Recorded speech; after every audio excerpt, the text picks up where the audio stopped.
ఈరోజు తెలంగాణ రాష్ట్ర ముఖ్యమంత్రిగా కోస్గి గడ్డ మీద నుంచి కొడంగల్ నియోజకవర్గం నుంచి నిలబడి మాట్లాడుతున్నానంటే ఈ కొడంగల్ శాసనసభ నియోజకవర్గ ప్రజలు ఆశీర్వదించి హక్కున చేర్చుకొని గుండెల్లో పెట్టుకొని భుజాల మీద మోసి శాసనసభ్యుడిగా 3 సార్లు గెలిపిస్తే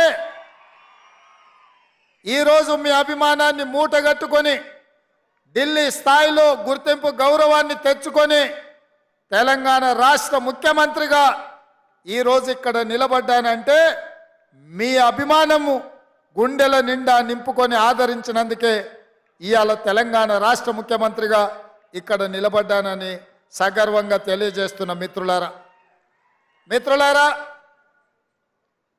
జడ్పీటీసీగా శాసనమండలి సభ్యుడిగా 3 సార్లు ఎమ్మెల్యేగా ఒక్కసారి ఎంపీగా ఎక్కడో నల్లమల మారుమూల ప్రాంతంలో ఉండే ఒక చిన్న గ్రామం నుంచి ఒక రైతు బిడ్డగా బయలుదేరి ఈరోజు తెలంగాణ రాష్ట్ర ముఖ్యమంత్రిగా ఇక్కడ నిలబడ్డానంటే ఈ పాలమూరు గడ్డ ఆదరించి ఆశీర్వదించి హక్కున చేర్చుకున్నందుకే ఈరోజు రాష్ట్రానికి నాయకత్వం వహించే అవకాశం శ్రీమతి సోనియా గాంధీ గారు, మల్లికార్జున్ ఖర్గే గారు, రాహుల్ గాంధీ గారు మనకు అవకాశం ఇచ్చారు. మీకందరికీ తెలుసు ఈ గడ్డ మీద ఇక్కడి నుంచే ఎన్నికల సందర్భంగా శ్రీమతి ప్రియాంక గాంధీ గారు వచ్చినప్పుడు వేలాదిగా మీరు అండగా నిలబడి ఆనాడు ప్రియాంక గాంధీ గారిని స్వాగతం పలికినరు. ఆనాడు కాంగ్రెస్ పార్టీ జెండాను ఈ గడ్డ మీద ఎగరేస్తాం, తెలంగాణ రాష్ట్రంలో గెలిపిస్తామని మీరు మాట ఇచ్చిండ్రు. కాబట్టి ఈరోజు గాంధీ కుటుంబం కాంగ్రెస్ పార్టీ ఇవాళ ఆశీర్వదించి తెలంగాణ రాష్ట్ర ముఖ్యమంత్రిగా అవకాశం ఇచ్చిండ్రు. మిత్రులారా, ఇవాళ ఆలోచన చేయండి.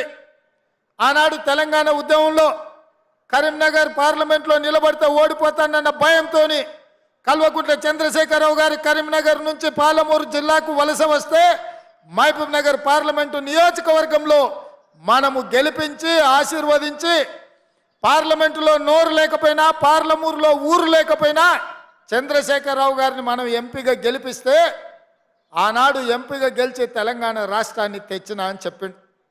నేను అడుగుతున్న ఇవాళ ఈ వేదిక మీద నుంచి మాజీ ముఖ్యమంత్రి కల్వకుంట్ల చంద్రశేఖరరావును ఆనాడు ఎక్కడి నుంచో వలస వచ్చిన నిన్ను వివిధ ప్రాంతాలకు తట్ట పని, పార పని, మట్టి పని, బొగ్గుబాయి, దుబాయ్ లాంటి వలసలు పోతున్న మా జిల్లా ప్రజలు వలస వచ్చిన నిన్ను పార్లమెంటు సభ్యుడిగా గెలిపిస్తే తెలంగాణ రాష్ట్రం వచ్చిన తర్వాత 10 సార్లు ముఖ్యమంత్రిగా ఉన్నావు కదా, మా ప్రాంతానికి ఏమైనా చేసినవా?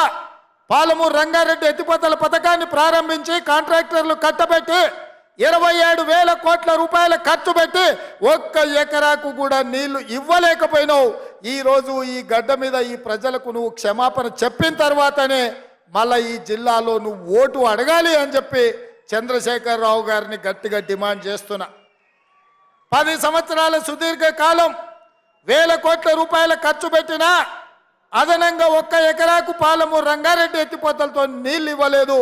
మా ప్రజల్ని నమ్మించినావు, మా ప్రజల్ని నట్టేట ముంచినావు.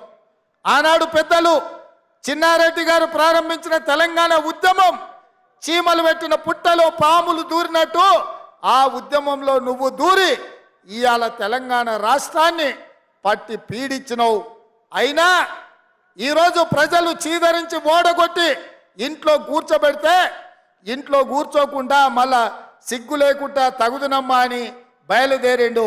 అల్లుడేమో నల్గొండ నుంచి, కొడుకేమో మహబూబ్ నగర్ నుంచి పాదయాత్రలు చేపడతారంట. చీకొట్టినా సిగ్గు రాలే మీకు. ఈ జిల్లాలో 14 సీట్లుంటే 12 ఇట్ల బండకేసి కొట్టి బొంద పెట్టినా ఏ మోకం పెట్టుకొని పాలమూరు జిల్లాకు వస్తామని చెప్పి నేను ఈ వేదిక మీద నుంచి అడగదలుచుకున్న చంద్రశేఖర్